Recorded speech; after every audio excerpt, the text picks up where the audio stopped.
Chasing Hockey, Blue Futon. We're going back in the box with, oh boy, guys, Jonah Hex. Did I pay $27 for it? I doubt it, because I know I'm almost 100% I did it. It was probably like really cheap, like used cheap.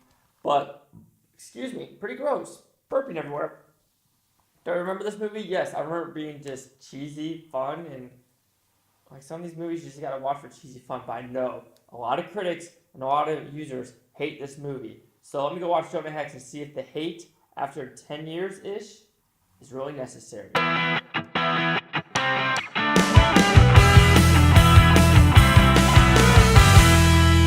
I won't lie, before watching this film, I did a lot of research on the writers of the film, the director, and how it was filmed. Of course, the people who wrote this movie are the people that made Crank. And so you watch this and you're like, oh, it's a PG-13 movie. Because they were supposed to direct this movie, actually, and apparently they had creative differences with Warner Brothers, because they were going to make a hard R DC Jonah Hex film with blood, guts, gore to the max, apparently. But with that, creative differences happened. They kept the scriptish, and then Josh Brolin came in, and apparently he made a lot of creative choices to the movie as well. Because this guy who directed it, he only did animated films like 14 Years of Who, and then after this, he did Freebirds. He's kind of been off the market.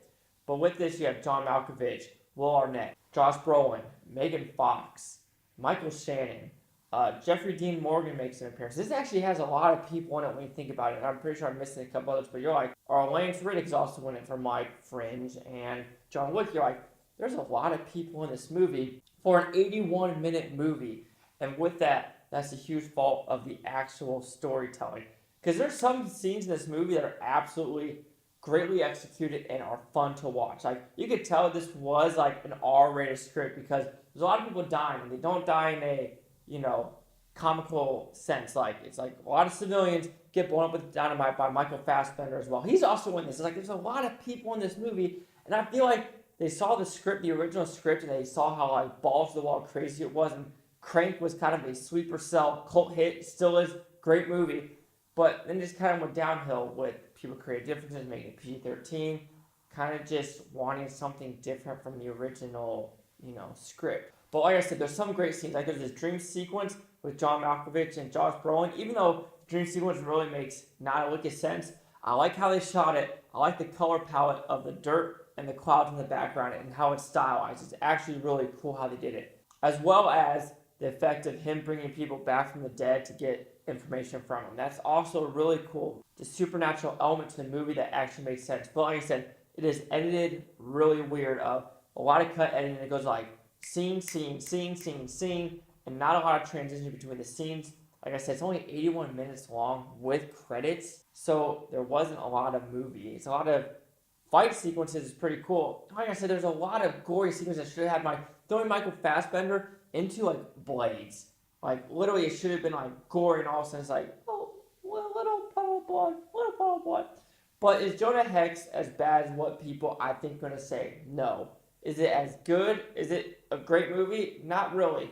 But you can't fault for some of the things in this movie. The acting's okay. There's some scenes where people are just like kind of cashing in, while some aren't bad. Like Michael Fassbender, I like his character. And I like what Josh Brolin did. And Megan Fox ain't bad as well.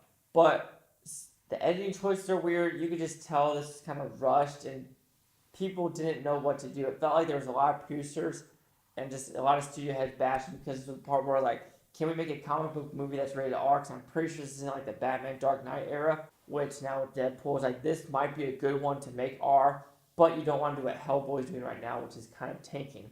But Jonah Hex, I think, had potential with the Crank directors if they just had like literally machine guns on horse testicles. That was going to be one of the scenes. Like, we're going there, but it kind of didn't, and that's disappointment. So, with Jonah Hex, the final verdict will be a 1.5 out of 5 Blue Futons. It goes at 30%. It's kind of a bummer. Like, I on the cusp of 30 and 40% because, like I said, is it horrendous? No. Can you have a good time with it? Yes. But having a good time with it, you got to put a lot of disbelief in there, as well as just some editing choices. But like I said, there are some promising aspects. A couple good acting and a couple really good premises and a couple good scenes in this movie. But overall, It's a 30% just because the what if factor, like, it could have been so much better in my opinion. But let's see the critics' news scores that gave this film. So you have the critics at 12% with 147 reviews, and the audience at 20% with 170,000. And here's critic consensus. Josh Brolin gives it his best shot, but he can't keep the short, unfocused Jonah Hex from collapsing on the screen. I'll have to agree with that. Like, also in that scene where John Malkovich brands his face, apparently it's supposed to get like shot up, like literally like, and like Megan Fox's character was supposed to get skinned in the face. Like, this is supposed to be like gory, just crazy. My nose itches all of a sudden, balls of a movie, but like I said, it got tamed, which is a very bummer-ish move by Warner Brothers. Remake it, maybe keep it that $47 million budget which it had, and make it R craziness. Put another $20 million on marketing, $60 million. I think with that movie, if you had it like just craziness, people would see this movie. But if you with my 30%, the 12, or the 20, chase down the blue futon. Like, comment, subscribe. Let me know what you think of the Blue Futonians. You Blue Futonians. Thanks for watching, and have a great day. If you guys are watching this, thank you, because I bet you saw, Jonah Hex movie review. You're like, why would I watch Jonah Hex? This has so much crap to it. But it is an interesting backstory of like one of those faulty movie productions that just like too many creative happened.